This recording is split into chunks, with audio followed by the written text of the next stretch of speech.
What's up, everybody? How you doing? Welcome back to the Punk Rock Review Podcast. Man, I'm hanging out with somebody who I met through the channel. This is Eric Powers. He owns Powers Design, does printing services of all kinds, and formerly played drums, I believe, right?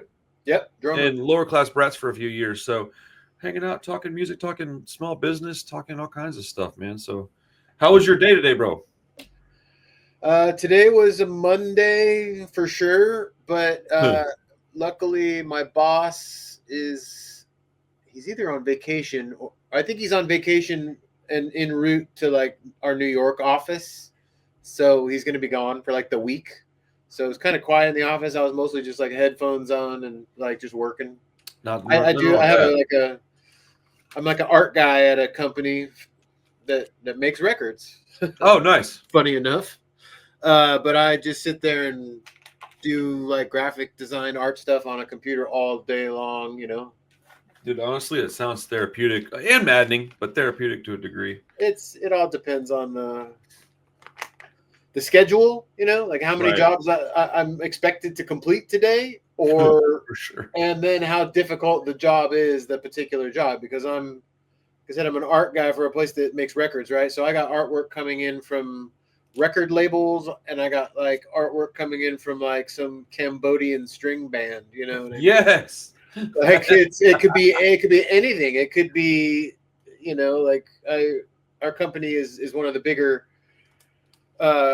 companies that does that stuff. So there's some really big records that are coming through, like reprints and stuff like that, and even like brand new stuff that's getting released, that's got it like pretty top secret, like we do that too. So it's really, really cool and exciting. I've only been at the job for almost 6 months, so okay, still it's still pretty learning new. the ways of the of how all this stuff goes, but it's really cool to work for a company that makes records and tapes and CDs and so it's like an actual like manufacturing facility. No, it's a lot like Pirates Press, shall we say. Okay, so they're like not quite a middleman, but almost, for like if I wanted to make records, I could go through you guys, but somebody else would actually physically make them. Yep. Cool. And y'all do all the art and stuff too. So okay, so like when you upload your files or whatever, the art files, I get them. Okay. So you don't necessarily create the art. You just make sure that it looks right and that it's going to be printed correctly. Yes. And that answers my question. Re-templating things, or sometimes they'll just send like some pictures and say, well, this is what I want on the cover and this is what I want on the back. Can you please put the song titles? You got to like. Oh, so you do layouts and stuff. It's very few, but as a side business, right, I've been making records for years. You know what I mean? But now I get to do it, kind of get paid for it. Like, hey, that's real. A good thing. So I don't know. That's pretty cool, right? I think it's cool. I mean, whenever I do a record with a band, be it a cassette, CD, vinyl, whatever, I do all that part. So I would love to be able to go, here, you do it. I fucking hate doing that stuff. Well, hey, maybe we should talk, because I can help you out. I'm always sure. I mean, I'm always down to help out. Yes. By the way, thank you for the stickers and stuff, man. All the hats and everything. I didn't expect that kind of a care package. Just rad. Oh, I was stoked. I was like, this is awesome. It's funny because I could send I have so much crap just laying. I don't want to say crap, but stuff is just laying around. Like I do a punk rock flea market in San Jose, where I'm actually kind of from. Okay. Or where I lived most of my life, but I live in Portland now. I guess you see. Okay. I was fixing to ask, but I wasn't sure. Yeah, so I live in Portland now, but I'm actually a San Jose guy. I've been up in Portland for about 4 years, but like I still my family, everybody is like a big it's San Jose, California, which is in the South Bay, like 45 minutes to Oakland, 45 minutes to San Francisco. You either go up the East Bay or up to straight north to San Francisco. So we're at the bottom of the bay. Okay. So I grew up in the 90s and got to do and see a lot of really cool stuff down there. I forgot what I was really talking about originally. Oh, sending my crap San out of Jose your family. Where I'm from. Yeah, something. I don't know. I don't care. I'm just going to talk. I'm a talker. Sorry. Let's go. But anyway, I guess, San Jose for most of my life. Played a lot of music, saw a lot of stuff. Then I got an opportunity in my late 30s to move to Austin, Texas, to work for Dell Computers because I'm like a Silicon Valley guy. I've always done graphics and stuff, and mostly packaging. So I'd make the boxes that your cell phone came in, or the box that your tablet came in, with all the really nice printing and the photographs and stuff. And I got to work for high tech companies for that's awesome. A lot of years. But meanwhile, like playing in punk bands, and I'd go on tour, like would be my 2-week vacation, during the year. Right. Go to Europe or go to Japan, and come back and just be wiped out completely, but have to go back to your day job. But it was all, it was like 9 to 5, just like, I don't know, any other job, but you get, benefits and stuff. It was great. And then, but an old boss was working at Dell in Austin and said, "Hey, I need you to come out here and do packaging for me." And I was like, "Austin, Texas, huh?" So I went out and checked it out, and it was pretty cool. So I said, "Yeah." And so they actually moved me out, which was great. Didn't cost me anything. So then I landed in Austin, and then I'm some drummer guy. Been playing a lot my whole life, with a lot of different people and stuff. Friends of mine from San Jose, I don't know, you might know, there was a band called The Forgotten. TKO Records. Hold on. I literally I just did a short. I think it's not over here right now. Yeah, dude. No way. What do you got by The Forgotten? Yeah, those guys are like my best friends. Wow. That's I've been trying to get these dudes on the podcast. I played drums in The Forgotten 3 or 4 times. Yeah.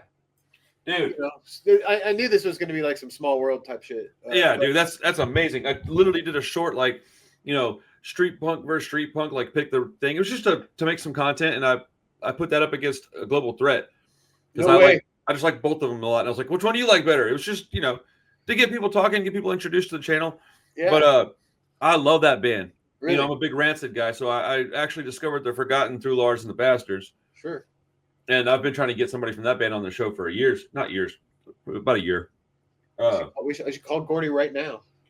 Dude, that'd be crazy. Yeah, very, very good friend. I still talk to that dude on a weekly basis in either text or that's just really cool. That's awesome, man. No. Oh yeah. But that's where I grew up. You know what I mean? Those are my friends. We were just like, we had a crew. We had a tight, like, downtown crew of mostly people, but all of these people were in bands, and then all these bands would just play with each other, at shows or backyard parties or whatever it was, basements and stuff like that. But The Forgotten was one of the bands that actually got out of town. They got to go. They went on tour to Europe. They put a record. They were putting records out. It was really cool to see those guys kind of do some stuff. And then Lars got out of town. I mean, we could talk about Lars if you want, but his time, he kind of had left town by the time, like right around the same time as I kind of started coming up in the scene. You know what I mean? He left town, meaning like the East Bay or maybe, or San Francisco, maybe, if you lived. I don't remember, but I met Gordy and those guys probably I don't know, late 90s, 98 or something like that. But I had been playing in bands and stuff around, so I'd see those guys. I came from a little farm town south of San Jose, right? So it took me a couple of years to start meeting everybody, Right. Then after 25 years, we're all been best friends forever, right? But since I played drums in a bunch of other bands, the Forgotten needed a drummer for a show in Hawaii, so I said yes. Right? Yeah. I'll go to Hawaii with the Forgotten. Darn, I have to go to one of the coolest places in the world. Yeah, so we played a show in Oahu at Hawaiian Brian's.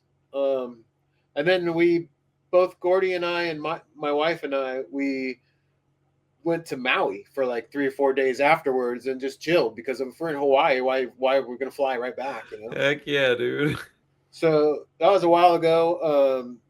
And then another one was, I think I already lived in Texas at this point, so this is fun. This is a fun one. I lived in Texas, right? I had been playing with the Brats, so I was up on my drumming.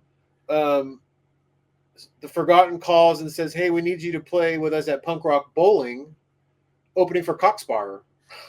Wow. So I said, "Yes, I'll Dude.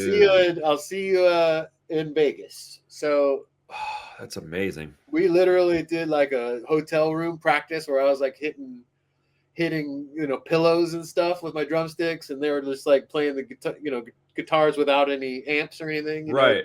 strumming through the songs. Oh, And dude, you got to do what you got to do to get like at least a little comfortable with what you're fixing to go we do. just had to just kind of run through it, and I had been listening to it and playing, I don't know, along with it or whatever, but I was kind of I'm like he calls me like the fifth Beatle, or whatever, with the Forgotten. But those guys haven't been doing much for a while. I know Johnny lives in Idaho. Oh, Nick, dude, I love Nick that man lives so out much, in man. like Tennessee or something. I don't know. He's out there, but and Gordy is in San Jose, and Dcash, the drummer, I think he's a Camel still. Oh, no shit, huh? Yeah, I'm they trying to recorded see. some stuff. I think there might be some stuff in the can. I don't know. Dude, You should that talk to man, Gordy. I'll see if I can get you in contact with Gordy. that would be amazing. I would Yeah, genuinely appreciate absolutely. that. That's the hardest part of doing all this. It's not even the talking with people. It's the trying to not feel weird about going, "Hey, can you help me get in touch with this person?" Because I hate doing that shit because I don't like to be bothering people.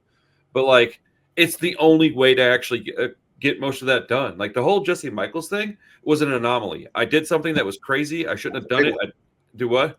That's a big one. Yeah, well, I shouldn't have done what I did. It was a real big risk and it was a very expensive risk and it worked out. But like, that's not something that's likely to happen all the time. So it usually goes, "Oh, you know this guy? Can we get in touch with him?" Most people don't mind, and I know that, but it's still like, do I don't want to go bother dude and ask him because I don't want people to think that I'm only talking to him so I could do this, and because that's not how I roll, man. I'd rather just be friends anyways. Like I'm friends with as many people as I be friends with. I like talking to people. Well, This you seem community is like beautiful. I mean, you're the type of guy that we want around. When you're like a guy in a band, you want a guy that's stoked. You want a guy that's oh, he has a label. He's putting stuff out. He's like, you're part of the team at that point. You know what I mean? I Like appreciate that, man. that's in my opinion. I mean, yes, I can accept that. I've said this millions of times, man. I got imposter syndrome real bad, bro. I always have because I was never cool. I was never popular. I got picked on a lot when I was really young, and I think Yeah, it really just messed my brain up, dude. Like I can't get over the hump, man. I get it. I But get it. I'm kind of the same way. I mean, look at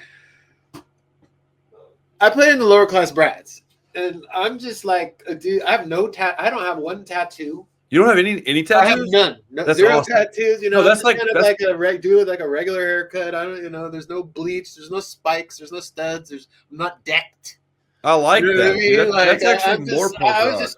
A lot of times, I think when I'm standing next to Bones and Marty on the street, like, they thought I was security. dude. That's awesome. I'm like 6'2". I'm a Oh, bigger are dude. you? Yeah, I'm a bigger dude. So I was standing there, next to little. Bones is not No, large. I mean, he's a little bit taller than I am, He's but he's not a big dude either. he's petite. Yeah, I like Uh, Bones. He's cool. but when I'm standing next to Bones and he's got his his hair and his cool Bones looks good wherever he goes. Dude, doesn't that drive you nuts sometimes though? You're like, I could never pull that shit off. I've That's tried. exactly why I don't do it. I'm like Dude, I'm like Vans, Levi's, and a t-shirt like my whole life. no, dude, I got photos of me from like 10th grade. I literally look identical, except I'm a little bit heavier and I got tattoos. Other than that, I look exactly the same. Like I literally this weekend in New York decided that I have an idea of how I've wanted to dress my whole life, and I'm just gonna do it. And I'm like finally gonna get away from the t-shirts. Well, what I'm gonna do is I'm gonna alter some clothing because I like to sew. I know it sounds weird, but I enjoy it. It's No, therapeutic. it's great. It's I awesome. just zone out and just sew a bunch of stuff. But Yeah, like I wish. I want to go with like some more button-down shirts with stuff sewn on them, so they're still rocking band gear. But I want to get back into like my like 2-inch above the ankle Dickies that I used to wear. I used to wear Dickies that were like a little too short. Like I just liked them. They were comfortable. And I could skate at them real easy. I used to skate in like longer jeans a lot, and I would trip up on them. And so one day I wore some Dickies that were my buddies, and they fit my waist, but they were like, dude, like 2 inches too short. and nobody messed with me about the length, and I loved it. I was like, these are way more comfortable, and I just never went back to it. Like Jason Adams always had like the short pants. Gordy. That's. Yeah, I guess a lot of dudes have them. Look. You got to show off your high tops, your shoes. Yeah. I guess a lot of times they're a little bit tighter, but yeah, people wear pants like that, I guess, huh? Yeah, I just thought it's just so comfortable, man. It's like I'm down for it. Aesthetics are cool, but comfort is. I honestly probably that's too cool for me. You know what I mean? I just I don't want to like. I don't know why. I mean, I guess I could go and dress wild and interesting and do like interesting stuff, but it's just like I just gotta get dressed and leave in the morning. That's how I always. I don't have time for fashion, man. Dude, hey, I was at a show recently, and I'm not gonna say who it was because people will end up knowing exactly who I'm talking about. And I don't want to be that guy, but a friend of mine was like, "Hey, man, I gotta get ready for the show," and I like looked at my watch, and I was like, "My guy, it's like 3 PM. We got like hours before we got to go anywhere." And he's like, "No, man, I gotta do my hair and I gotta go press my shirt." And I was like, "Hey, man, you're in a punk band, dude. Like, I don't think anybody's going to care." And in all fairness, I thought about it, and I was like, yeah, but one of the coolest things about this guy is that when he shows up, you're like, that dude's cool. Like, and it's just some people got it, some people don't. Some people want to, and some people don't. And I don't necessarily want to. So I'm like, yeah, you do that. I'll go over here and mess with my phone. At the same time, while he's doing that, I'm over here getting videos ready for stuff, and I'm that guy. So, we go places. I'm the dork with the camera, and he's the guy that looks awesome. Yeah, I'm just the guy that plays drums, and thank God I could hide back there. So and I'm going to be honest with you. I mean, the lower class Brats have had several drummers, even 2 since I've been in the band, and that's only been 5-6 years ago. So, I mean, all I'm saying is that I don't know. I know that when the lower class Brats take the stage, there's 2 or 3 people that are getting looked at, and those 2 or 3 people are definitely not me. I mean, when you're right, you're right. Hey, look, dude, there's a place for the what are you going to call it? Like the more like meek, like dude that's just trying to like have a good, like we're dependable. That's what what that is. That's what it is, dude. It's like the folks that do what we do. We're the ones that are on time. When like the stuff needs to be mailed out or paid for, we're usually ones that handling it. When you got to get merch ordered, they're like, "Hey, can you get the shirts done?" I'm like, "Yeah, I got you." This is why I do the label thing and not play music anymore. I'm much better at my position in this whole. Well, bless you for that. I mean, I love it, man. Yeah, that's cool. What's funny is I wanted to tell you how I found you. Please do. So I am always curious about this, actually. So yeah. And I'll tell you I'll try and be quick about it, but there's this band that I found out about I don't know, maybe a year and a half now. A year and a half ago, I found out about them, and then I found out they were from Portland. I was like, oh, that's cool, and I fell in love with them. I mean, like I had not fallen in love with a band or music in maybe 10, 15 years, where I was like, this is.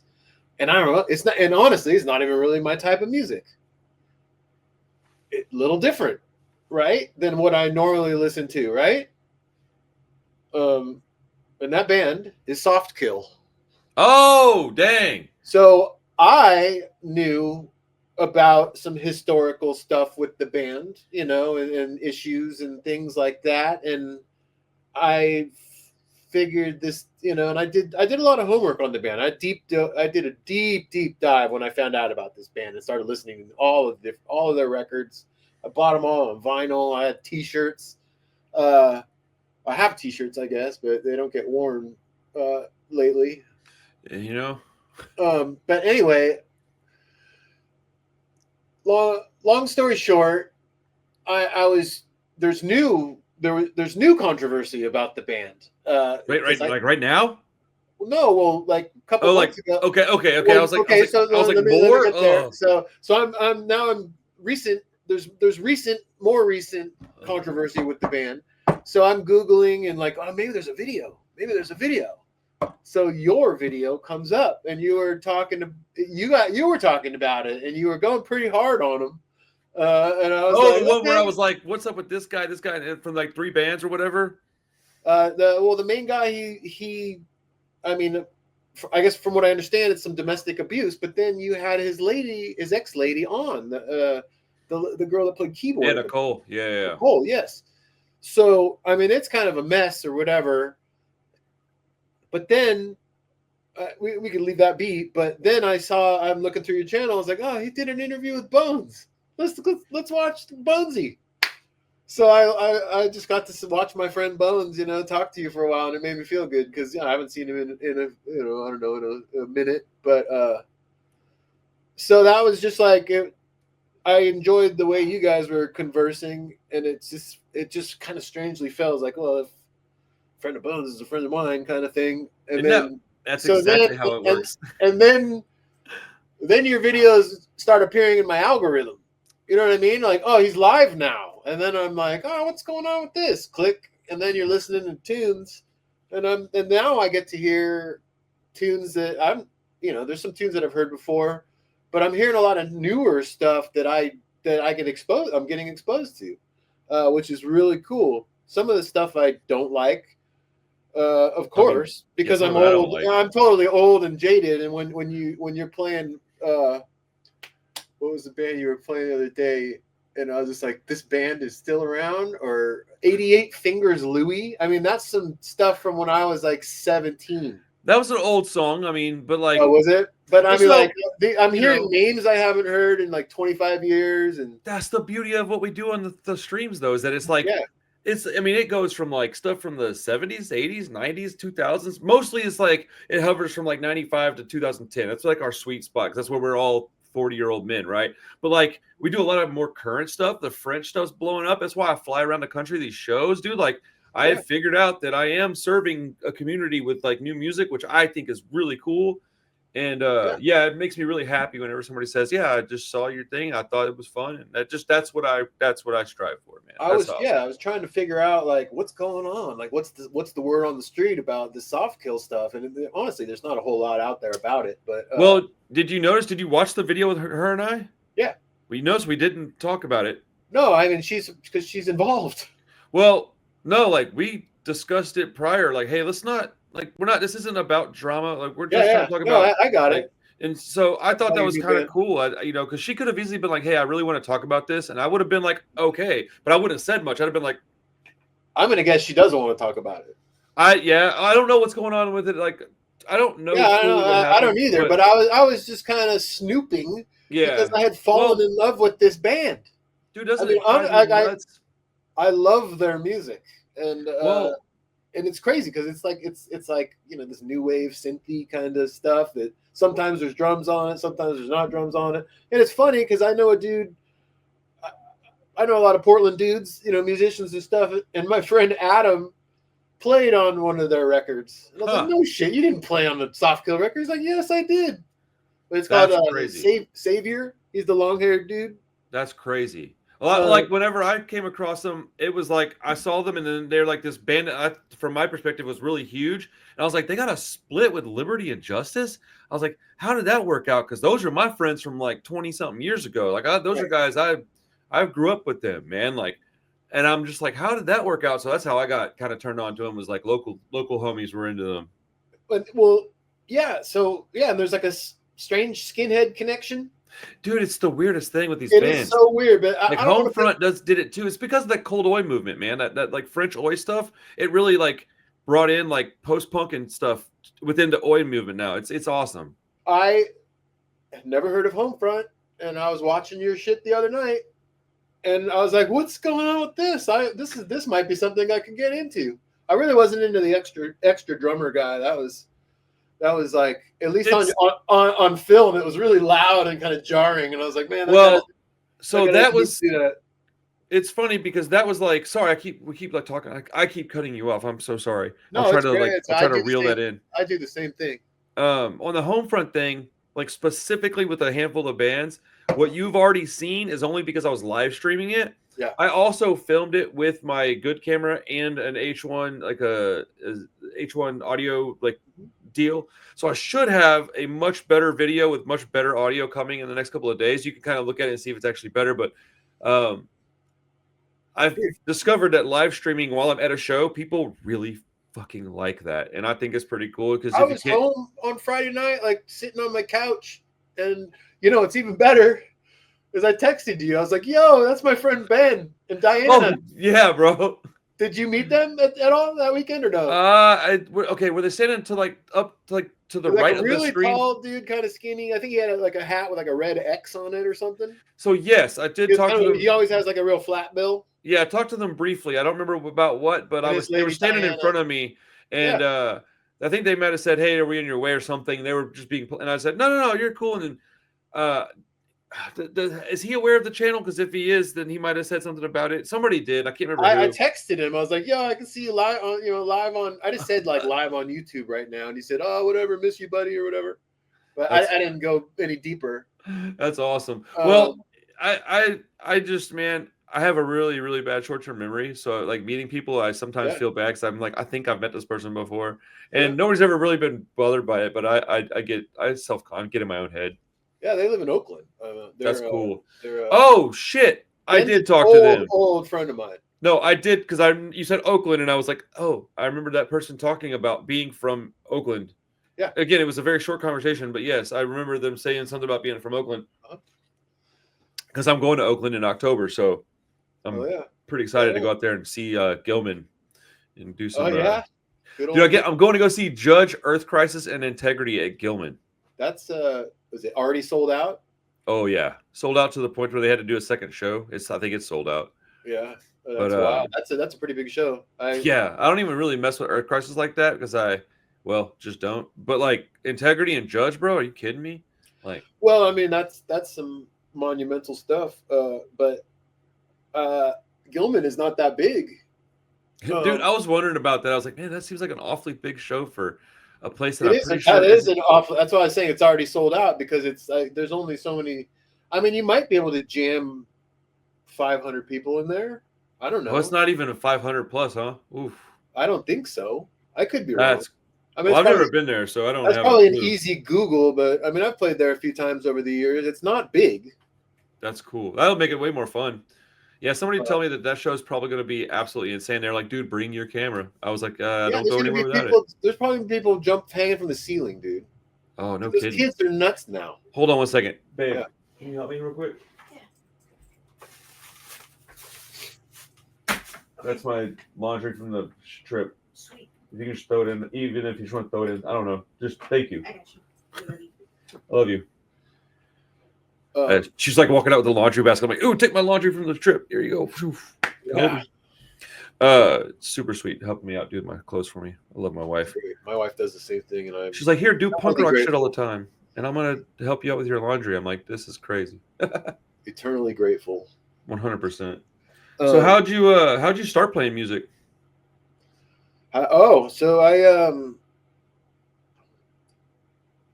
I was eating lunch with my dad. I guess the straight story is this: I was eating lunch with my dad. I was probably 7, 8 years old at this little like deli in the town I grew up in, Morgan Hill, and across the street there was a movie theater and like a couple of stores and things next to the movie theater.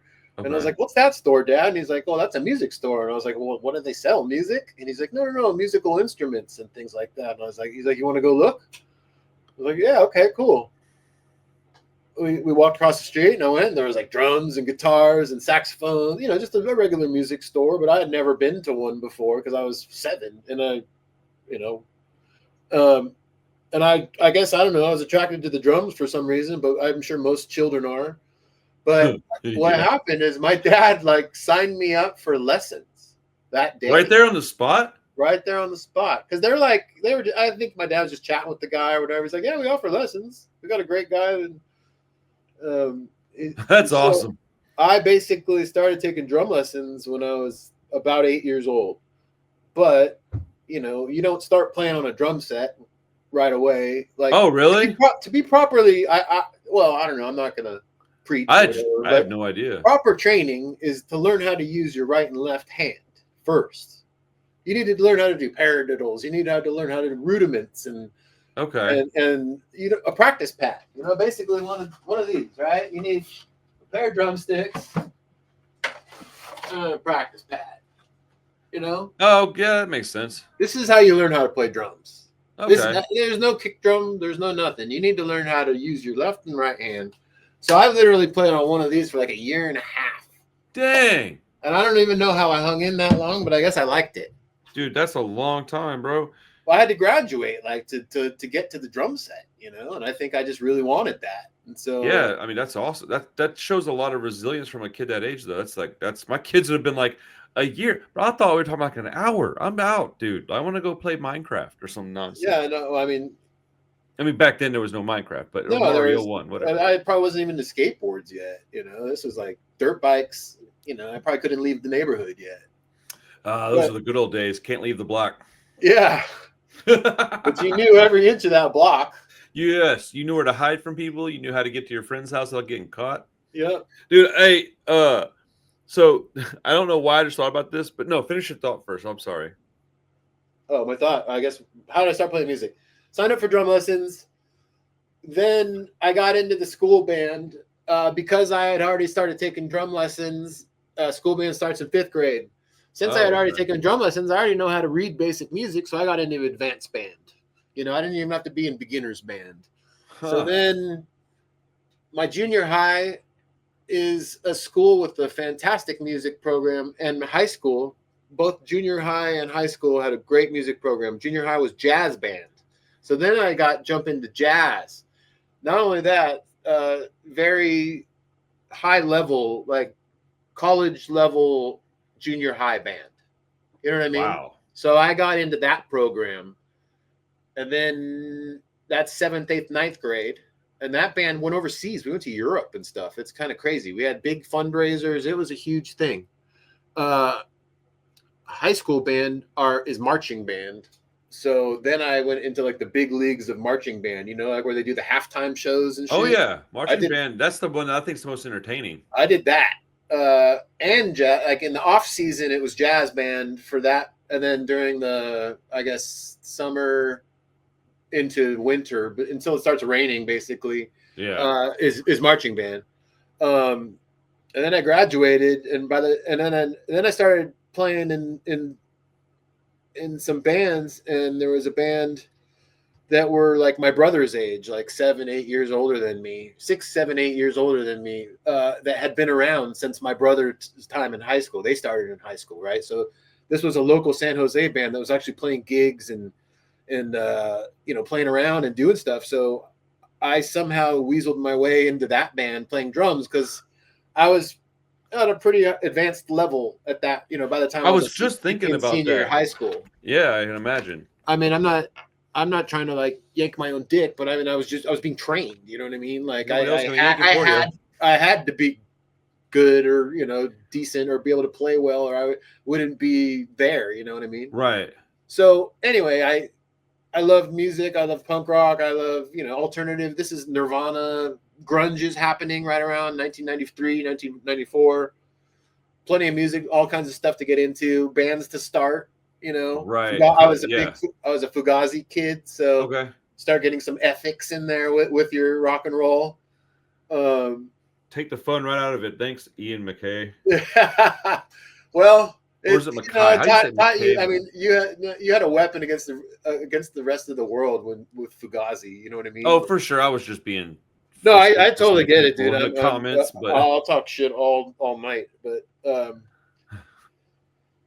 got to play in that band, and I played in that band for 5 or 6 years. But then we start playing downtown San Jose and like on the circuit, you know, like when we're not traveling and stuff. But I met everybody, you know, all the musicians in town playing gigs with these guys. And I was a kid. I was the youngest kid. It took me years to even be 21 to be in like the bar across the street that was actually 21 and over. That's crazy. We had a local club called the Cactus Club that was 18 and over. Okay. And if you could sneak in, if you're 17, sometimes you can sneak in.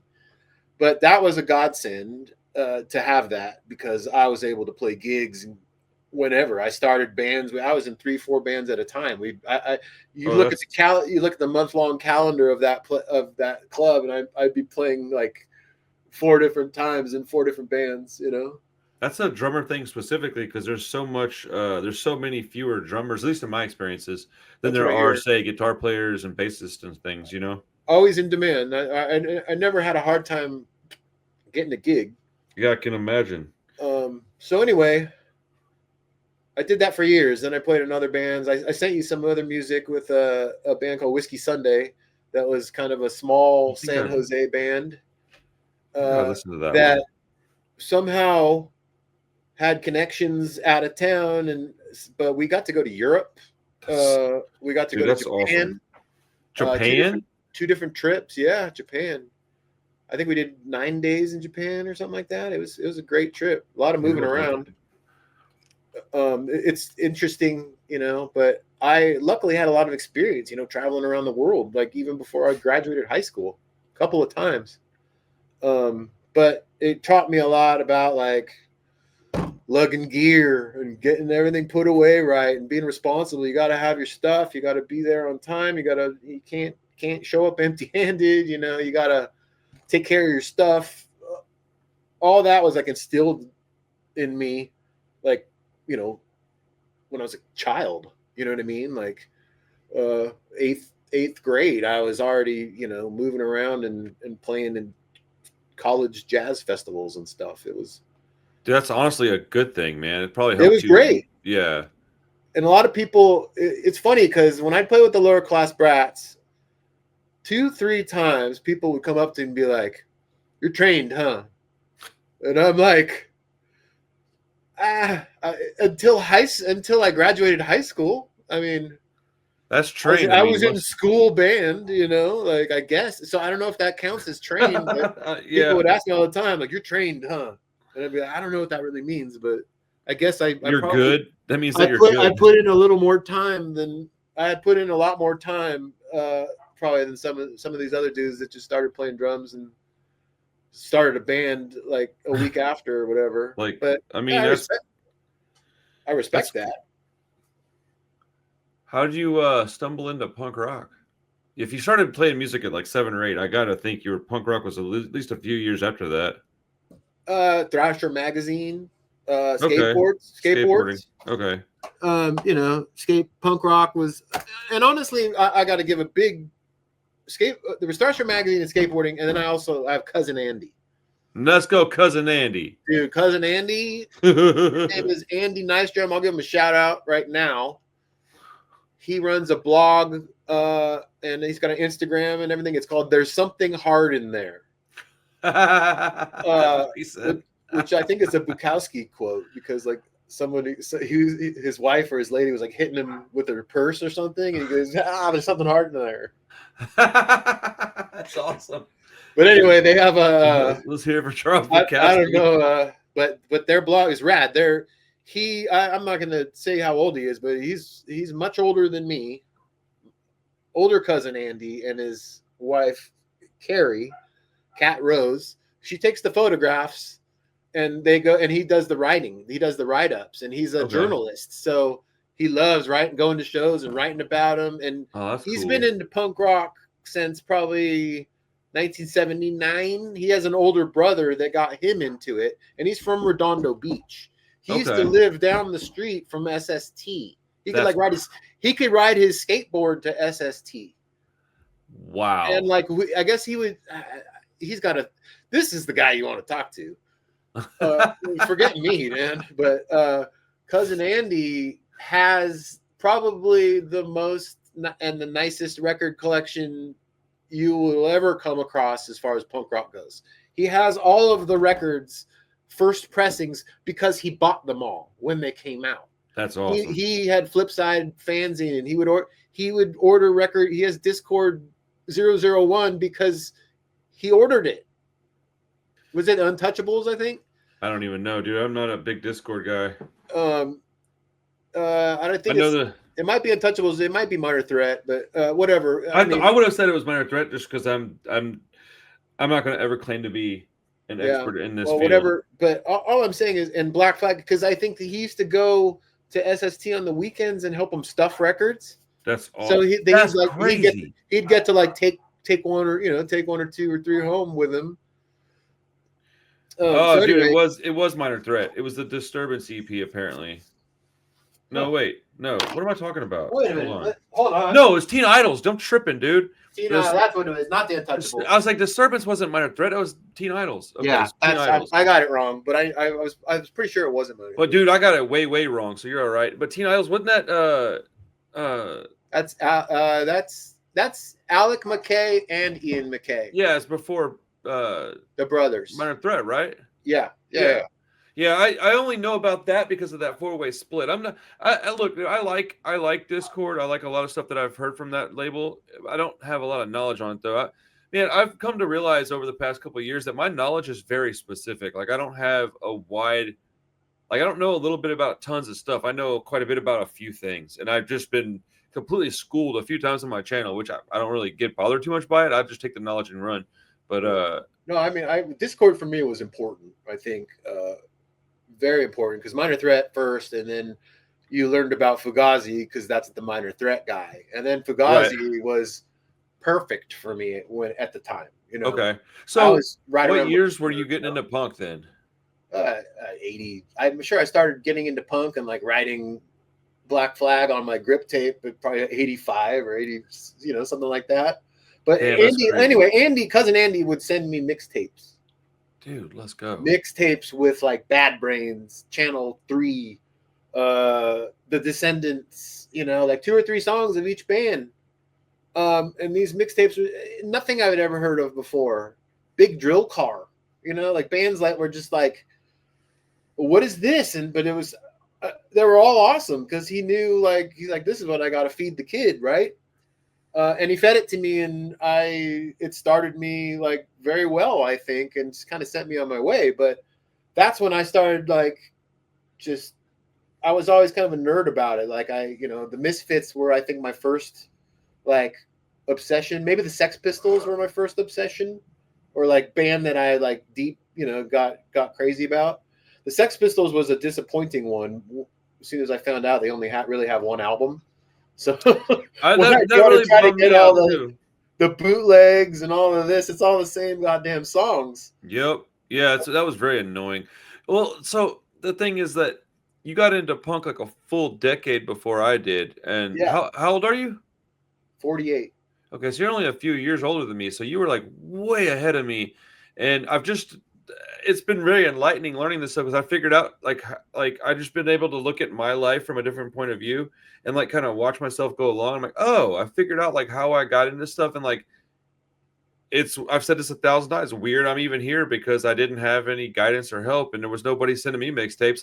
I don't know shit because I never got told nothing. So I just. Oh, I mean, but that's the cool thing about punk is you don't especially back then, you had to find it. And if you wanted it, you had to search for it, and you had to figure out where it was. There was no.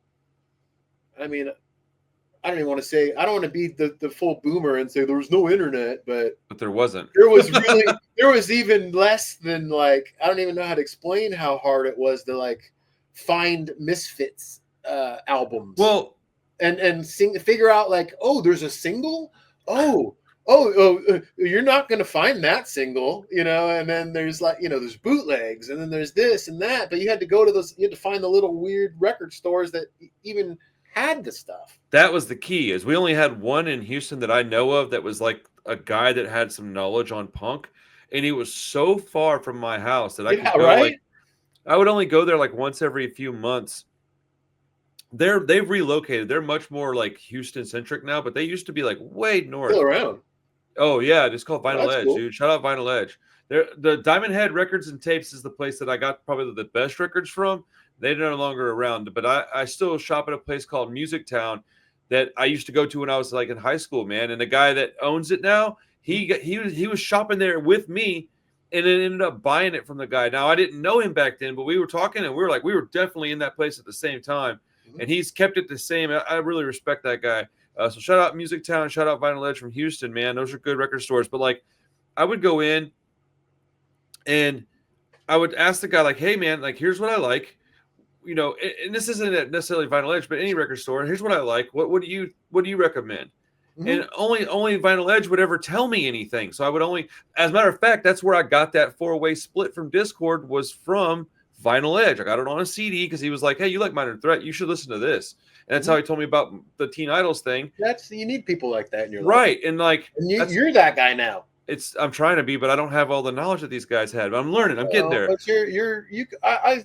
I've and it's funny because I watched your because I spend a lot of time down here in my basement working. So sometimes I'll just put your shop time on the screen. Oh yeah. You're playing music or whatever, and I hear you talking to your customers and stuff, and you're doing the right thing. You know, I'm sure if kids come in and start asking questions and poking around, you'll let them know what's up. Yeah, I definitely have more knowledge than like a youngster would, but like I don't know. And I've also never been the guy to like sit and like read shit incessantly and like learn everything.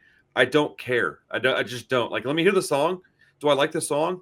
I do. Let me move on. I know that that's probably not how a lot of people. Some of these people that are into this music, they are obsessed with like the factoids and things, which I need those people in my life. I've never been that guy, and oh, you didn't know that this guy was this dude and this thing. I'm like, no, I still don't really care much, but I'm glad you're pissed about it. I guess like that's great. I'm glad you're pissed about it. Like whatever super punk guy. A guy the other day told me he goes, oh, you think Rancid's punk, so you must think that Less Than Jake is real ska. And I was like, oh, my bad, dude. You're right. And I was like, I put like ... and I was like, super punk Mr. Cool guy or whatever, like just something really lame. And then I was like, ... LOL. Why are you so mad about this? Like, what? Yeah.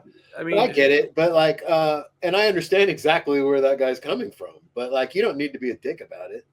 The fuck is that guy coming from? I might feel kind of the same way, but it's funny because you don't think Rancid's a punk band? No, I definitely think Rancid. I love Rancid. I'm friends with Lars Fredriksson. I mean, but I mean, I don't consider Less Than Jake a ska band necessarily. Probably the biggest show I've ever played was opening for Rancid with the Brats. That's awesome. It was amazing. I love Rancid. I love their. Well, then what about that guy's statement? Do you understand where he's coming from then? Just being a bitter fucking old dickhead. Okay, yeah, I can relate to that. That's that. what I mean. Okay, okay. I'm not saying I agree. I'm just saying I understand where he's coming from. Okay, I can because I probably have those tendencies of being like, oh, what the fuck is this? This sucks. Like, it's about like a different. How could you even possibly listen to this? Right, like, why would you even like this? That's true. There's nothing good about this. But my only thing is like you can feel that way, but like I don't understand why you. Because this is what happens a lot is people will go to a video of mine that's titled like, I don't know, anything, dude. Like Rancid's my favorite band, right? Boom. That's the title of the video. Yeah. They know that that's what I'm fixing to talk about. So then they come in there and then they talk a bunch of shit about Rancid. I'm like, so why did you watch the video? Like if I had a video about why I don't like the Descendants and you really like them and you could come in and go, well, I like them because of this and you're an idiot because you don't even understand this. That I can get behind. But being like, oh, this guy loves this band. I hate that band. I'm going to jump in here and watch his video. Guy's pissing me off. It doesn't make sense. That's what the internet's for now. I guess. Yeah. It sucks. It's unfortunate, but I mean, they got what they wanted. I'm in here talking to you about it. The comments, right? Like, but I mean, I have to, I have to remind myself, don't comment. Like it's hard, isn't it? It is kind of hard sometimes. But I mean, I'm not much of a commenter. But every time, every once in a while, my fingers get real itchy. Yeah, dude. I don't really take it personally unless they say something incredibly rude and personal.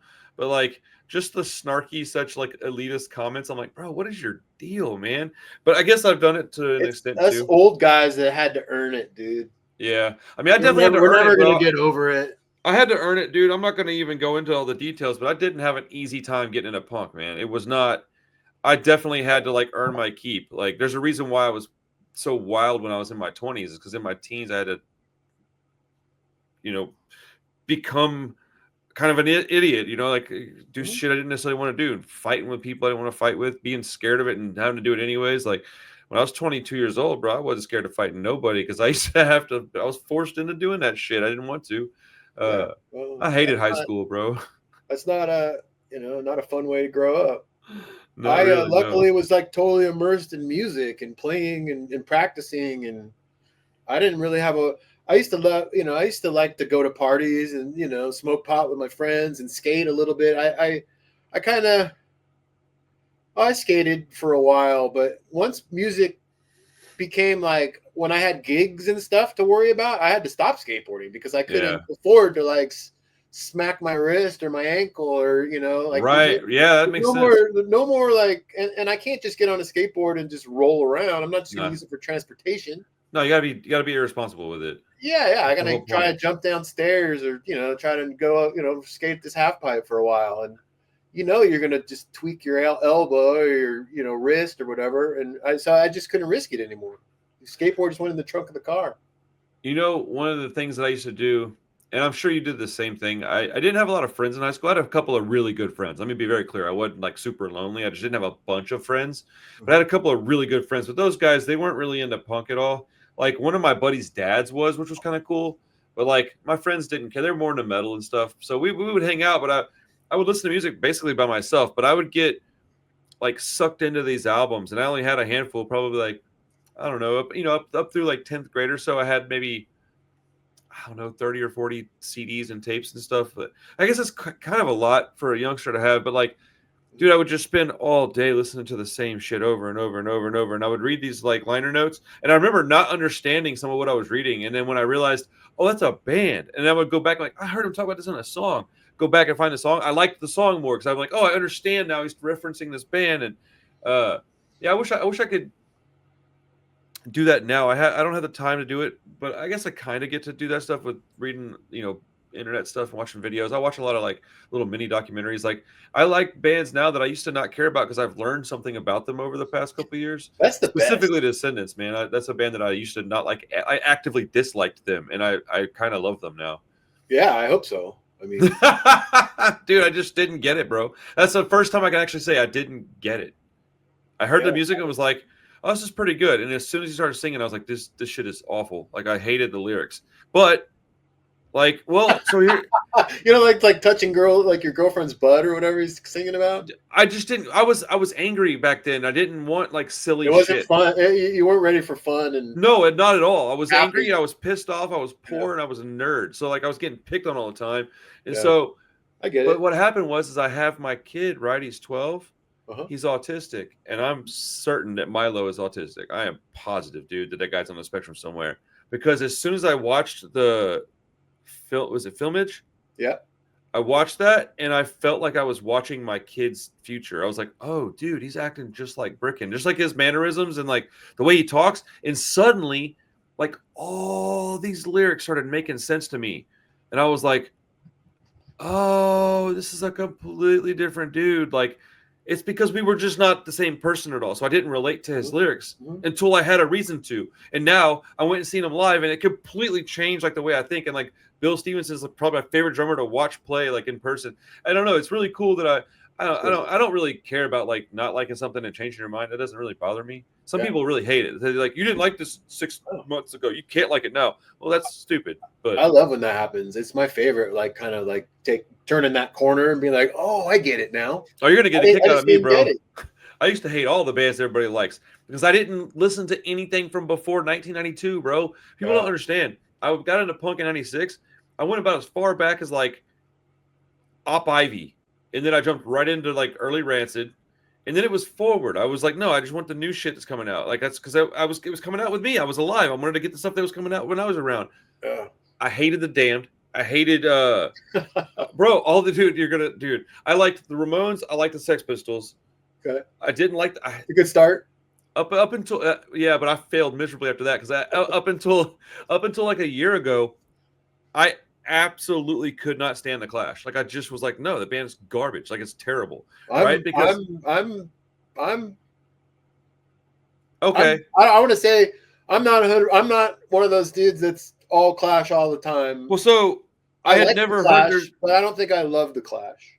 Yeah, but I love them now. Like not I don't love all of their catalog, but I didn't know. I guess it's the catalog. There's great stuff, and then there's stuff I just don't really like. Right, and so I had never heard I had heard their first album like maybe once or twice, but it never stuck with me because the stuff that I was introduced to was London Calling and Combat Rock, and that's the worst stuff to be introduced to the Clash with, right? That's exactly what happened to me. So when I was a kid, I was like, oh, I get it now. I didn't get it. I didn't get it until I got older. And I was like, oh, I get it now. I grew up on MTV. Right. So what was on MTV was Rock the Casbah. Yes. And then I'm out skateboarding and everybody's talking about punk and punk this and the Clash is punk. The Clash is punk. And then I'd go home and I'd see Rock the Casbah and I'm like, they kind of look punk, but it's not like when punk rock is Black Flag, is aggressive and loud and angry and like that to me. And then, it takes a while to kind of like figure it out. Well, you had almost the exact same situation. And I was like, they look kind of punk, but it sounds like disco to me, right? Like, it sounded horrible. Yeah. But like, so what happened like a year ago is I was doing a live stream and I was talking about Rancid, and this guy was in there. I can't remember who it was. There's somebody that I actually, if they said it was me, I'll go, it was. It's somebody I talked to pretty regularly. But they were like, I find it really funny that you love Rancid so much and you just dislike the Clash. And I was like, why is that funny? And he's like, well, they sound so similar. And I was like, they don't, period. And then he was like, they do. And I was like, show me where they sound similar. And he goes, dude, give him enough rope. And I was like, what's that? And he goes, wait, you've never heard of that? And I was like, no, I've never heard. What is that? Is it a song? And he's like, no, it's an album. And I literally, dude, look, I can laugh at myself, dude. I go pull it up and then I play it. I hit play. What's the first song on that album? I can't remember. Anyways, I hit play on the first song. It was on for maybe 5 seconds. And I was like, pause. And I looked into the camera and I was like, you got to be kidding me, dude. I was like, oh, I'm about to eat some crow today. I was like, oh, buddy, I'm about to do an about face, my man. And I love that album so dearly now. And I find it almost, I mean, it's hilarious, right? Like, you shouldn't take this shit too seriously, honestly. You just shouldn't. It can be, you take your lifestyle seriously, but don't take that kind of stuff so seriously, man. Like, it's just a band. It's fine. But I totally had to do like yeah, I was wrong. Like, oh well. But there's a lot of bands like that, The Damned is one that I just recently started getting into, man. Like, it took a certain, like, I had to, like, what it was is when I was young, I didn't understand like lo-fi budget recordings. Like, I didn't understand it because to me, the first punk I ever heard sounded pretty good. And so like when I first heard the Misfits, it wasn't the old Misfits. It was American Psycho. So when I went, I was like fucking 14, man. And I went, and I know, dude. So check this out. I'm sorry. No. So listen. They were like my Kiss. So like some people grow up with, like, in the 80s or 70s, they had Kiss. I had the Misfits. You know what I mean? And I wish I did. But I had heard a couple of songs by them, and I remembered it being like kind of like garagey sounding, but I didn't know much about it. So when I went to the record store, I wanted to buy some Misfits records, right? Mm-hmm. And American Psycho, I think it had just recently come out. I might have been like 15 or 16, actually. I don't think I was 14. But I was like probably 16, skateboarding a little bit, and I was like, I walk in and I'm thinking like, oh, you know what? It's time for the Misfits. I need to get into the Misfits. And I tell the guy, I said, hey man, what Misfits record do you have that I can pick up? And in my head, I'm thinking he's going to give me something. And I had an idea what it was going to look like, right? And he pulls out American Psycho. And I think it was their most recent, obviously, but I think it was fairly new. And he's like, you should check this one out. Everybody's buying it. And I was like, and this was, by the way, this was not Vinyl Edge. Let me be very clear about that. Anybody's watching from Houston. This was not Vinyl Edge. This was Diamond Head Records. Well, I love that place. They did me wrong on this one. I take it home, and look, dude, I'm going to be real honest. I love that record. To this day, I love it. It's my introduction to the Misfits, right? But later, about a month later, I go to Vinyl Edge, and what do they have? They have like the actual Misfits records. And so I go, oh, sweet. And I grab, I think, Collection 1, the yellow one. And I'm like, all right. And I go home, and I'm waiting in this car. My dad's like, you're not putting this shit on the car. And I'm like, all right, fine. I'll wait till we get home. I crack it open. I'm looking at all the pictures. And I'm like, this is awesome, dude. I can't wait. I get home, and I put play. I go, the fuck is this shit, man? This is terrible, dude. It's not the songs that were bad. It was the recording. And I wasn't there yet. Oh yeah. I mean, that's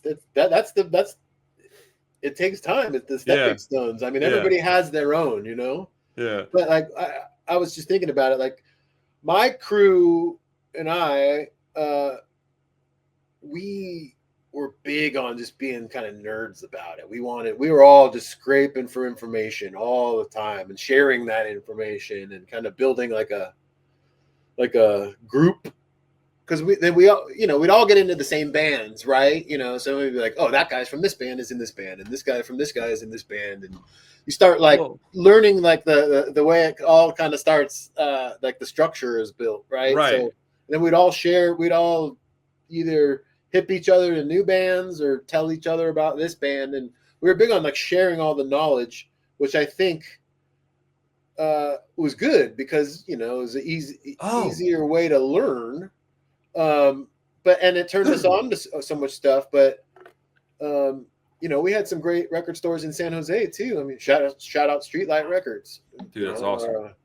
But they, actually had the stuff that we wanted, and they had people that were knowledgeable about it. Dude, Texas is a metal state, bro. So like, here's the thing, man. Here's where this all starts and stops, though. Is like anybody that wants to ever wonder why I don't know something about a band, it starts and it stops with what you just said. You and all your friends would nerd out on all this shit. Mm-hmm. I didn't have that group. I didn't. Exactly. That's what I'm saying. That's nobody, what made me think about that. I was but me and my guys, that's all we did. That's all I was literally just like, I was wandering around by myself, grabbing things and hoping it was cool. So like, that's cool.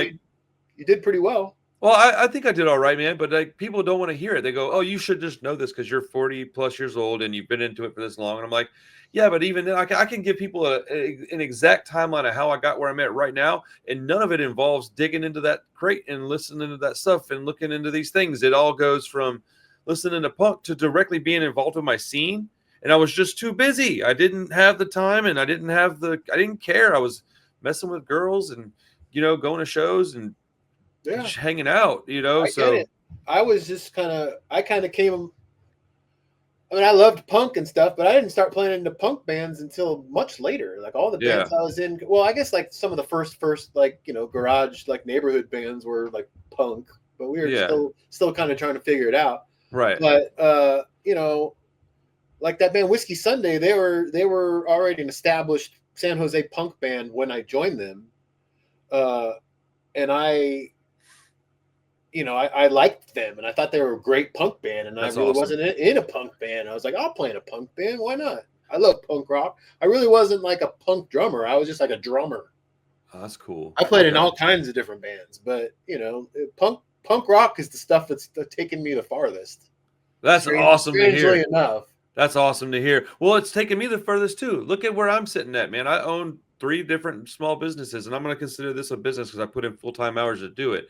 But like, it's all about punk. But like, I actually enjoy. I was talking to somebody about this recently about how when I was younger, I didn't have the opportunity to do all the learning, but I'm taking advantage of the fact that I have reasons to do that now. So, I'm probably going to continue to start liking bands that I should have liked, or maybe not should have, but could have liked, decades ago that I'm listening to. Because a lot of it now is like, I understand things about a recording that I didn't used to understand. Mm-hmm. I also understand something about history I didn't used to understand. I appreciate it more now than I used to, because it's all different. I mean, this is it. Back then, I didn't know it was going to be my life. I thought it was going to be. I thought I was the lifer. I thought that when I was 16, but you don't know that. Yeah, you don't know that.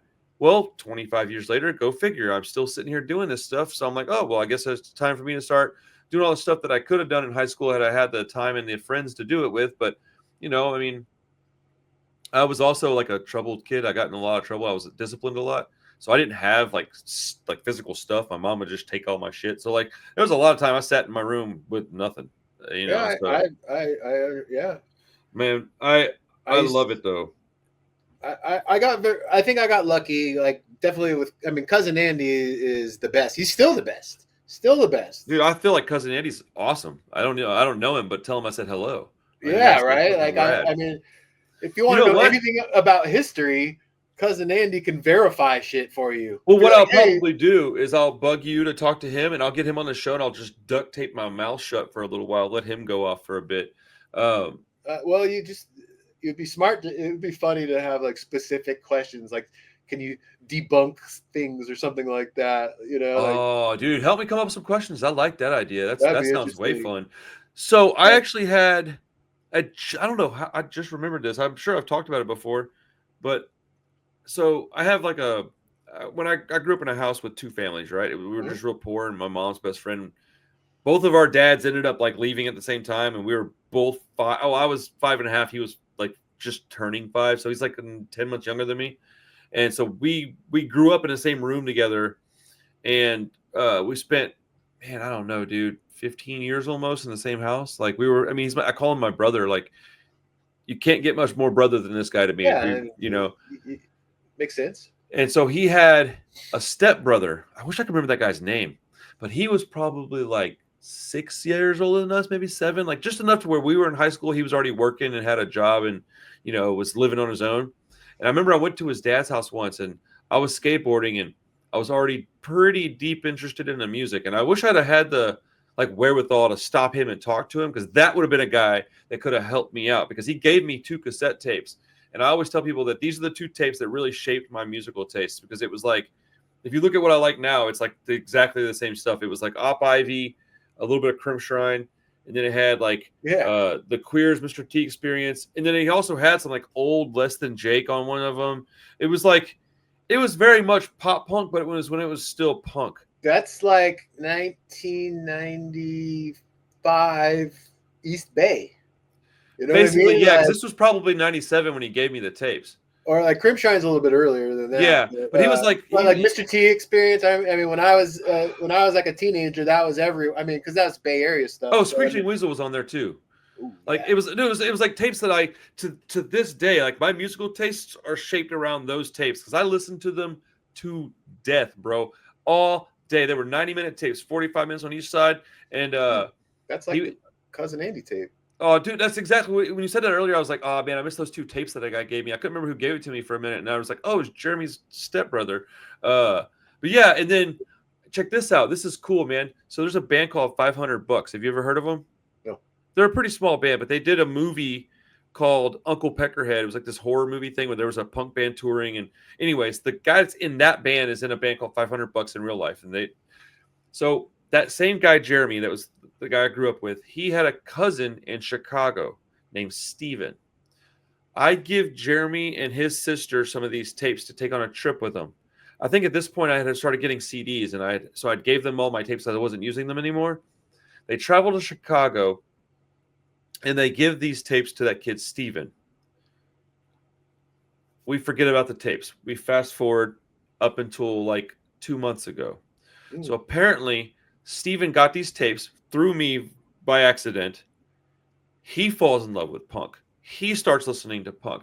He starts playing punk rock, becomes like an incredible musician, right? I don't know any of this, dude. This is going on for all these years. I have no idea, right? And he's crediting me to getting those tapes to him, and I don't even know this, right? So like maybe 2 months ago, I get a text out of nowhere, and he's like, hey, Randy, this is Steve. Remember me from Chicago? And I just immediately was like, yeah, I remember you, but my vision of him is like as a little kid.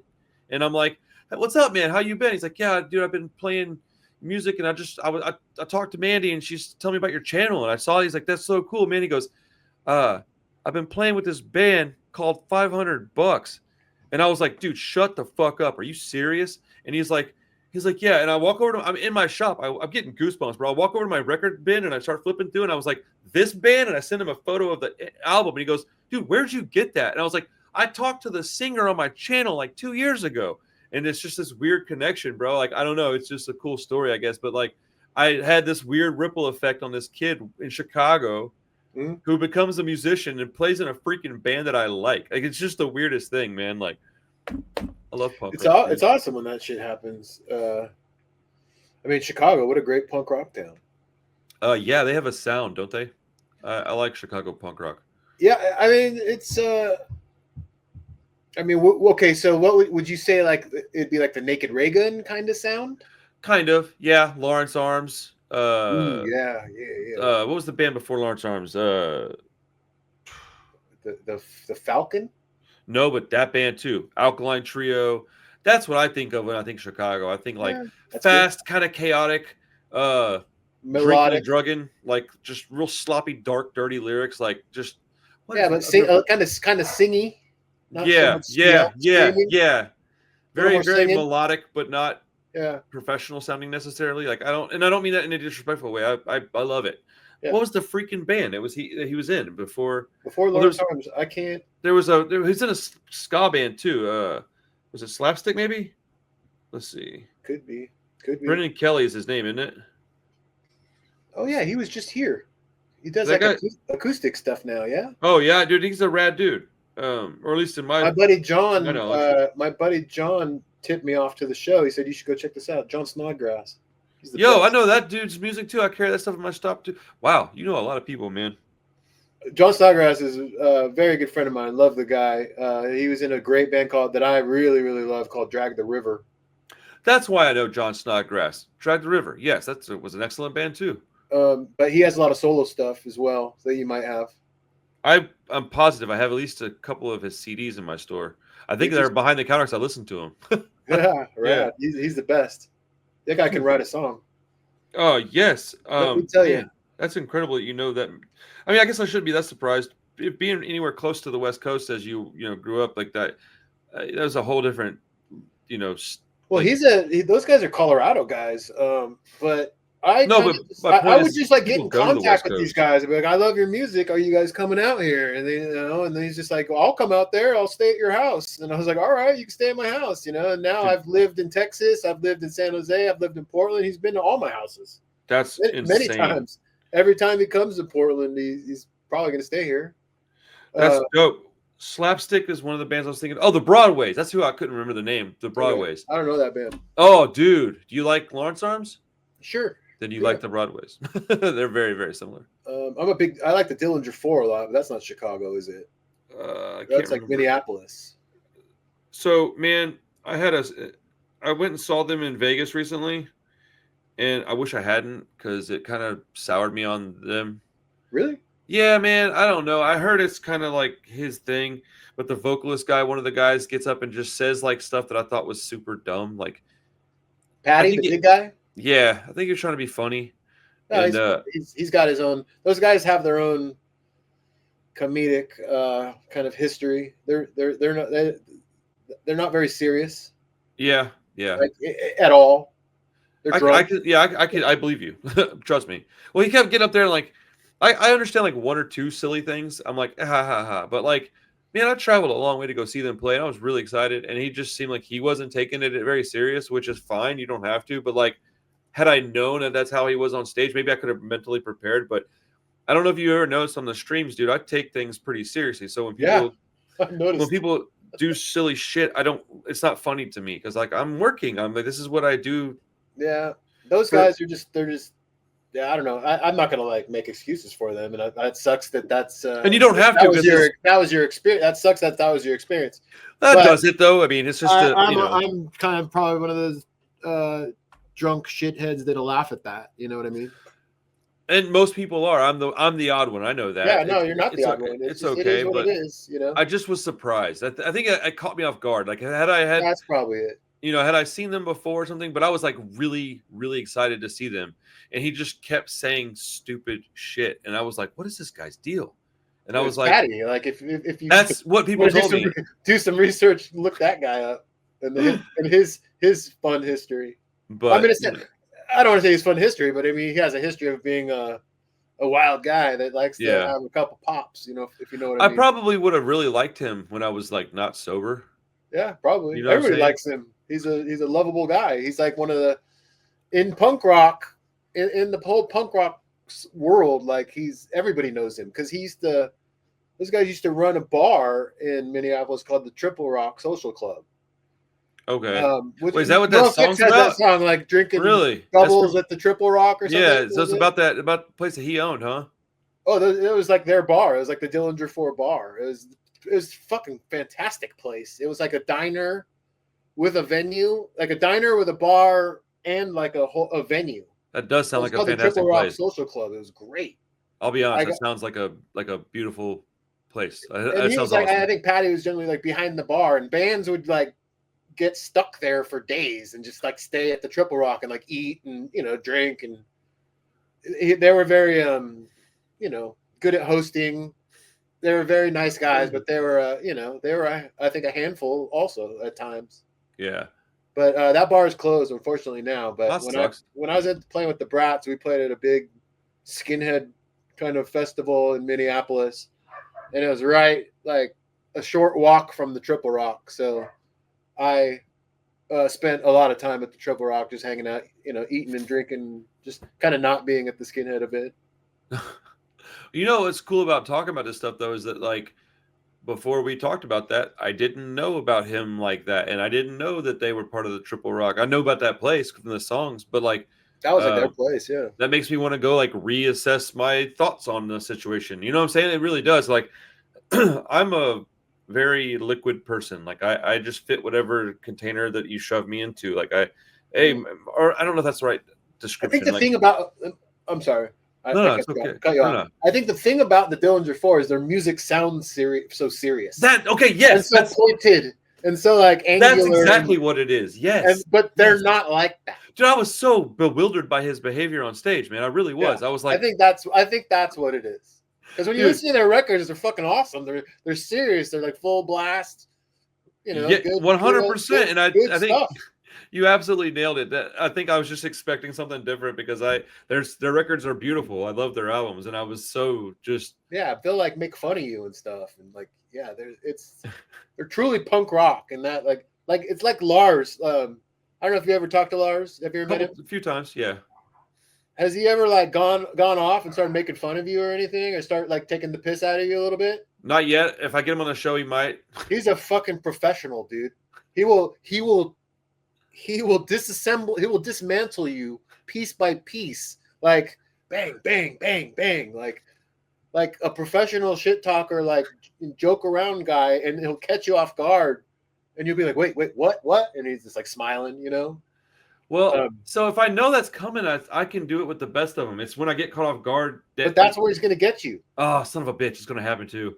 That's where he's going to. Because I talked to him enough to be like fairly confident that if I reach out, he might do the show. Like I probably will send him a message soon because we've talked. I've bought a bunch of shit from him. He called me on my phone at my old comic book shop to talk about some stuff. Like I don't know if I think that would jumpstart his memory if I go, hey, I'm the guy from the comic shop you called in Houston. He might go, oh shit, I do remember that. Yeah, he's got it. He's on it, man. He's like, I mean, my opinions on Rancid. Like, he's like one of my, I wouldn't say idols. I don't look people like that, but he's like one of the guys that I look up to. Like that guy's freaking cool, and I like all his music. He's probably a rad dude. I've seen him enough on videos. I think we got a lot in common. But I also don't want to be annoying people, so I don't have the courage to email motherfuckers. It's ridiculous. Yeah, it's so dumb. I know he's generous with his time, but he's also a family guy, and he's got kids and a wife and a lady and other stuff. He goes like to Germany to play in his Stomper 98. He'll go play with the Last Resort for a while. Like he's like all over the place. That's awesome. We got him to come down to my San Jose punk rock flea market. Him and Gordy kind of like elbowed him, like said, I sell stuff at the flea market. You should come down and bring some of your stuff because we all know that Lars likes to sell his stuff. Yes. So he came down and like we didn't tell anybody. We kept it a total secret. That's awesome. The people would show up to the punk rock flea market and walk by and be like, wait, whoa, that's yeah. And he's just like, yeah, come on over, and like he took pictures with people. That's dope. That's sold a bunch of crap because everybody wanted to buy Lars's stuff, Yeah. I bought some stuff for some friends up here. I got a few things. I bought his Out Come the Wolves 95 tour lanyard. Like, nice. I had to have that. When I saw it, I was like, you're selling? Because like to me, I wouldn't sell something like that, but he's probably got boxes of this shit. And I was like, you're selling that, dude? Just one of them. I guess that's right, huh? I bought a nice pair of Pumas off him. If I had big enough feet, I would too. I've bought a lot of stuff off that dude. Yeah. He sent me a what was I going through, man? Something happened, and I was supposed to buy something from him, and then I sent him a message. I was like, "Hey, man, I don't have the cash, dude. Something went down, and it was something family related bad." And I think he felt bad for me, and he was like, "Hey, man, just whatever." And he sent me this thing, and it was like an upgraded version of what I was supposed to buy in the first place, and I was like, dude, it's on my wall. He sent me this thing. It's a flyer that Tim designed, and it's signed by the band, and just it was really nice, man. I was like, this guy's fucking cool, man. He's solid. Yeah, 100% solid dude. I hate when there's people that just need to like super punk people that just need to talk shit, Oh, those people are lame. This guy's my friend, dude. You guys you have no idea. Everything I've ever seen. I can't say we're super close, but no, but like I'm sure if I walked up to him, he would say, "Hello, Eric." Right. Well, It's not like we're not like super buddies though, but we spent time together over you the mean you years. don't get your PJs and call them on your fucking dial phone like, "Hey, Lars," but What are you like, doing? everything I've ever heard about him or seen him do has been like exactly what I thought he would say or do. So I've never Yeah. understood the hatred. I think it all stems from jealousy, personally. That's not. I mean, that's what I'm saying. It's just like people that are just, and it's funny because he doesn't have time for it either. He does. Oh, he probably doesn't care at all. Yeah, no, he's one of the most legit dudes I can say that I know. If you want to get like, and I'm a skunk, I'm part of the little brotherhood that we have, and it's kind of a thing, and it's kind of an honorable thing for people that are involved with it, and you get like it keeps like accountability, right? It's more like that. It's not like a street gang or anything like that, but it's more a bunch of brothers.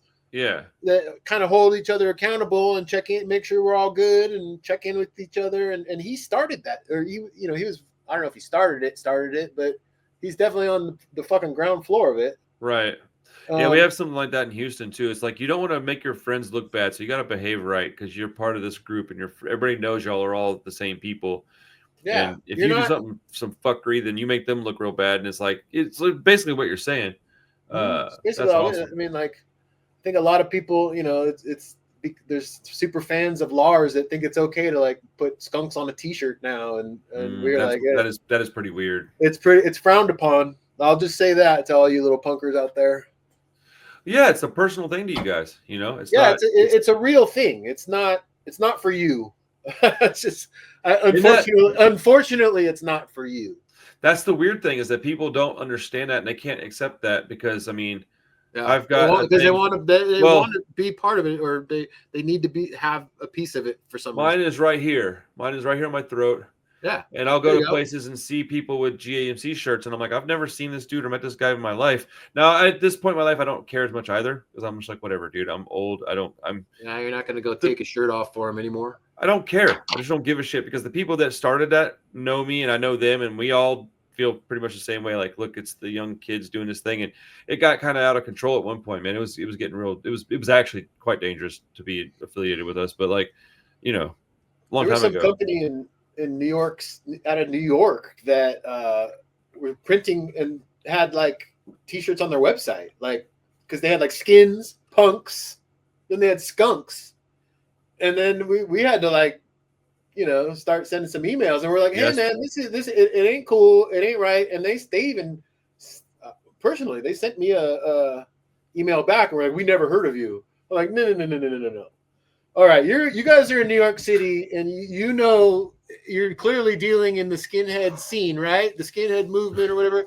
Go ask Vinny Stigma if he knows what skunks is. Go ask, that's a valid. That's a valid right there. Go ask Phil Templar if he knows who skunks is, and they'll tell you. And then I think if you go ask Vinny Stigma something, you don't want to get that on your shoes. Like that guy. Well, I'm just saying, like, he's a legend, man. Those guys are our friends. You know what I mean? Those guys are people we spent time with. Different skunks all over the place. Gordy and Stigma go back. Clearly Lars does. Lars was giving skunks tattoos out of Stigma's shop, I think, for a while. Or not skunks tattoos, but giving tattoos. But if you were a skunk, he'd probably give you a skunk tattoo. But anyway, I love it. That makes me happy. It's just like they're like some like anarchist T-shirt company, or I don't want to even I don't even know the name, but if I did, I wouldn't even say it. But they just kind of like barked back a little bit. I was just like, no. People are weird, man, and people are very entitled. They think they can do and say whatever they want, and it doesn't affect anybody. And it's like, but it does. It's like punk rock, though. Yeah, fuck you. I can do whatever I want. I'm so tired of that shit too, because it's like, yeah, to a degree, everybody has rules, even us. Stop it. Stop being. Well, I mean, that's kind of like where that shit starts coming in. Is that now we start playing by our rules. Yeah. Right? And I guess it's not like, and I said, we're not like a street gang or anything like that. So I don't want people to get.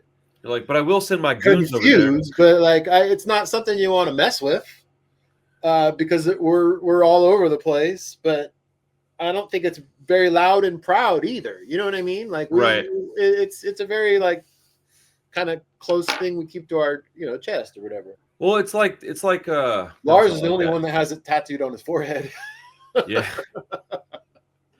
That's all I'll say about that. That's a bold move. Yeah, no, that's but yeah, I would love to get tattooed by that guy one day. Like just anything, I don't care. I have a lot of tattoos that I don't care about. I'd like to just get something, whatever he wants to tattoo. You want to do a fucking Motorhead tattoo? Go for it. Like I don't give a shit. Yeah. I think he. I don't know. I haven't heard about him doing tattoos or anything for a while. No, I haven't heard about that in a long time either. I know it was just like a hobby thing for him for a while. I think he just like to go out to New York and hang out with those guys and just hang out in the shop and stuff. Man, I would have been so happy to run into Stigma over the weekend, but I don't know what that guy's doing or where he's at necessarily. I know he's been in the same like home for I think most of his life.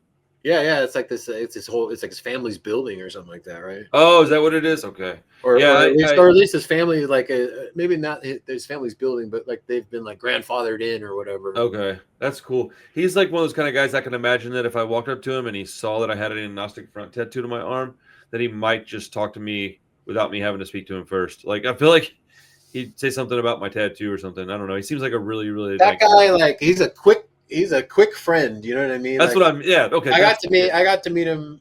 Brats played with Agnostic Front in Dallas once. Trees Lounge, and we played with Agnostic Front, and we had a good old time with those guys that night. Like Stigma, and like by the end of the night, he's like, "Hey," like that tracks. Smoking a cigar out in the street. He's like everybody's like. He's everybody's friend, you know what I mean? I have never heard a single bad thing about Vinny It's Stigma. clear why, because he's like that guy. You can see that guy coming down the street probably from a mile away. You know what I mean? That genuinely makes me happy. So back to a really bland, boring question, but it might get another tangent going. What are some of your favorite bands? Like what if like some of the stuff that really inspired you to play punk or that have always been in your rotation? Oh, okay. That's a good question. I mean, early on, it was like I would say, like, from my older brother, I got stuff like Metallica, Iron Maiden. He was more of like a football player, jock kind of guy, so he wasn't really into punk. There was only a couple punkers in our little town, but he like went to school with them. He knew them, so I got like some metal and rap from him. He was into like early rap, like Run DMC, UTFO, stuff like that. He's like I said, 6 years older than me, so he was in high school when I was like in 6th grade. Okay. So I got some drip from him from music, but then cousin Andy starts sending tapes. I start learning about punk rock. Start skateboarding. Thrasher magazine has punk rock in it, and interviews and ads for bands, and like you can mail order records. And Sessions was a local company, and they had a mail order catalog full of punk stuff. Nice. Like all bootleg T-shirts, I'm sure, but it was like pages of bootleg T-shirts. So much so, I would cut out the little pictures of the bootleg T-shirts and I'd make my own little like with tape. I'd make my own little buttons because now I have a whole catalog of band logos. Wait, with tape? Yeah, just clear tape. How'd you just cut the piece of paper out of the magazine? Okay. Stick it on a button that's already a button. Oh, just put tape over that. Okay. And just tape over the whole damn thing. That's cool. And make my own little punk buttons. Nice. Because I just cut it out of the. Yeah, I was just trying to figure out how you did it though. I was like, I just take some Scotch tape and some scissors and just tape it on top of a button that's already a button. Yeah, so something that you don't care about. Okay, yeah, something I stole from my mom or something. You know what I mean? Like some political pin. You're just like, I'll take that. Make it cool. Or some like Booster Club. But like, so then it started. That would be. Still grade school, 5th, 6th grade. I'm just getting into that stuff. 7th grade comes around. You start a different school. You start meeting new people. I met my buddy David McHenry, very important figure in my life. Then we both very much nerded out on all kinds of music. He's like 2 levels up from me as far as music nerd goes. So he was into everything from the Misfits to like bands like Death and like all that crazy stuff. But that was all new back then, Right. Like death metal was all brand new. Like there was, you like Metallica, you like Slayer, check this shit out. You're like, what? So we were just constantly getting into all kinds of shit. But then like Fugazi kind of like changed everything, I think, because then we started learning about this kind of other sound and like not quite punk, but it's still punk. You know what I mean? It's not fast and loud, but they're punk rockers, and it doesn't sound like anything else. I don't really know what to call that. Yeah, I know. They Yes, call it like post punk, but like post punk would be like Gang of Four, I guess, by right. definition, right? Gang of Four is not Fugazi, but hard to explain. But then there's this other like alternative kind of music. Alternative is like kind of a new thing, like indie rock alternative. Got into all kinds of stuff. I love like angular, loud, aggressive bands like Jesus Lizard. That's a good band. I love, I like that band. They're obviously good. like stuff like that really gets me going. I like, but like I love leather. I like very melodic. Oh, I love that band. Melodic like punk rock, like Hot Water Music, Leatherface. I love that band. Hot Water Music, Leatherface, like that kind of Gainesville sound really like got my interest for a long time. Love those a lot of those bands, and like those they kind of had a sound, it's kind of the that explains the Dillinger 4 like pop punk. Well, yeah. Have you heard Nothington? Jay Nothington, yeah, San Francisco. I know. I know those guys. I know. Dude, I can't who do say you they not were know? close. So I can ask you about something that you don't know people in. That's crazy. No, Jay. I mean, he's a San Francisco guy. So Whiskey Sunday used to play with Nothington, like okay, when we were both bands. That's awesome. I love Nothington. I heard that guy wanted to hire me as a drummer at some point, but I don't think it ever made a. Somebody like there was rumblings. Somebody said like, "Oh, Jay wanted to talk to you about playing drums from Nothington." Man, that's cool. Honestly, I wasn't I don't think I loved that band. I thought I liked them. I think their recordings were much better than they were live, if I remember correctly. Oh, okay. I saw him play in Vegas with Dillinger 4. Well, that's probably recent, right? That's not the band. Yeah, that was like a couple months 20 years ago. Yeah, I was just saying, like, it was fun. I like. I'm sure it might be way better now. I mean, I got to see them play like way back in the day when they first started playing, and then I didn't see them or hear them like for because dude, being in Houston, a lot of bands didn't come through here, man. Oh, I know. It just wasn't none of my feasible. bands made it out there. That's a long way to Texas, man. Yep. We have the West Coast, so you can just go up and down the West Coast all year long. Go down to LA, down to San Diego, and then go up to Portland and Seattle. We could just do that up and down the circuit. It's a lot of long drives, but great cities and great spots to play. And even in between, there's like the college towns, Eugene, Oregon, and. Dude, I remember being like, I don't know what the word is, dude. I don't know if jealous is the right word. Maybe it is, but I remember when I was young, and I would read the liner notes for albums, and then I would read a magazine that I could get my hands on, and if I could get a copy of Maximum Rock and Roll, I'd read through that, or whatever magazine I could get my hands on. Yeah, and everything. They all talked about like the same like 12 places, and they were all on the West Coast, and I could and I just remember being like, man, this sucks. I got to get out of Texas. And it's funny because now I have a reason to get out of Texas, but I don't want to go nowhere. I'm like, I'm good. I like it here. The internet helped me get a lot of stuff that I'd like to be in, stuff I'm interested in. But yeah, man, so you said like the more melodic. I like the melodic, gruffy vocal. Flannel punk. I guess, yeah. In my day, it was like the guy punks with beards. Yep, beard punk. Beard punk. I guess like bands like that kind of got it started would be like those guys from Virginia, Tim Berry. Oh, was it Avail? Avail. No. They were Avail? big. Yeah. Avail. They were big back then. Not my favorite band, but they were kind of part of that. Hot Water Music, Avail. Dillinger 4 might be in that category, but like that era, it was kind of like during those years, I suppose. There was an influx of that stuff. And Gainesville, Florida had a big scene. No Idea Records. Oh yeah, No Idea was. Dude. A lot of the bands on No Idea kind of had that sound.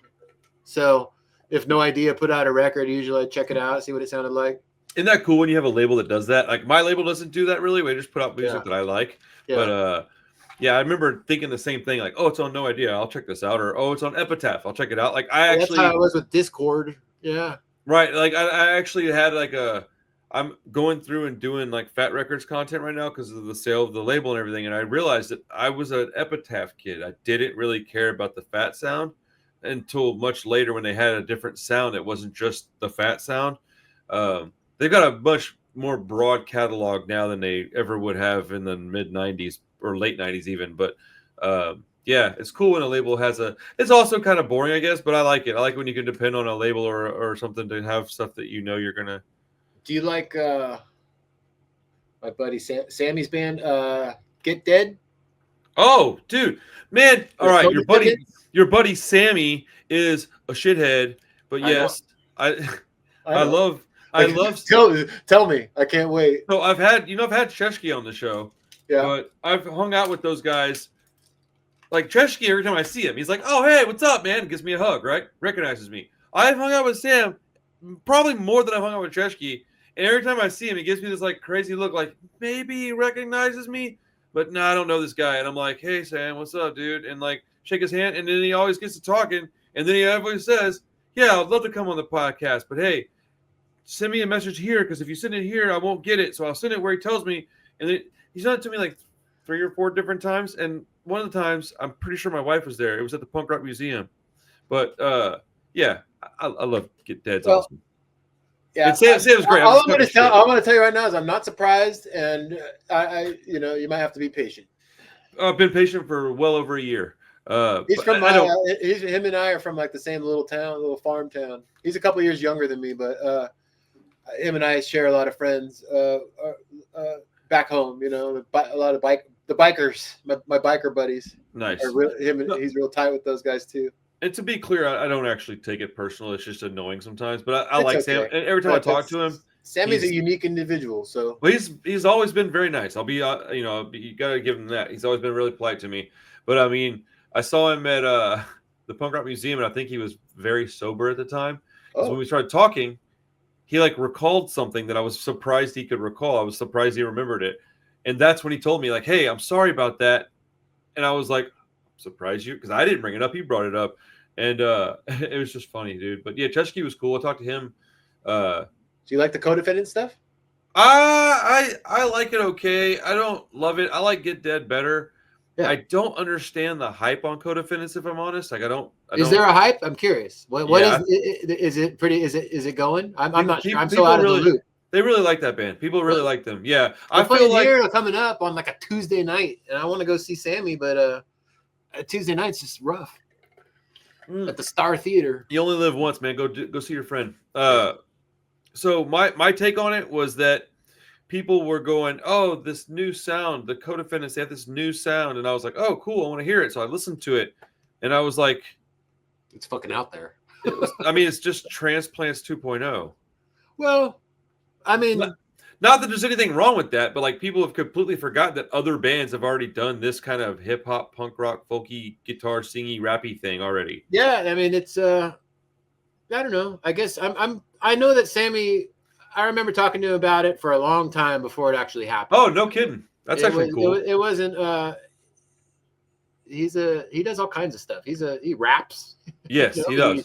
He's a great singer. He's a great songwriter. He can sit down with an acoustic guitar and play you any of those songs. I mean, the Get Dead songs. Like I've sat down with him one day in like the back of a bar, and he had a guitar, and he was just sitting there banging out songs. He's not just like a singer. I mean, that guy's he's kind of a savant. You know, he can do it all. Oh, I can tell. Like I don't look, man. I'm just being honest about my feelings about Codefendants. No, I'm not. You didn't say anything to me that would make me feel that you said anything bad about Sammy. But the people in the audience will say otherwise, and yeah. People get really he's my friend. I don't care what anybody says about him, but I know what he's like. You don't have to tell me.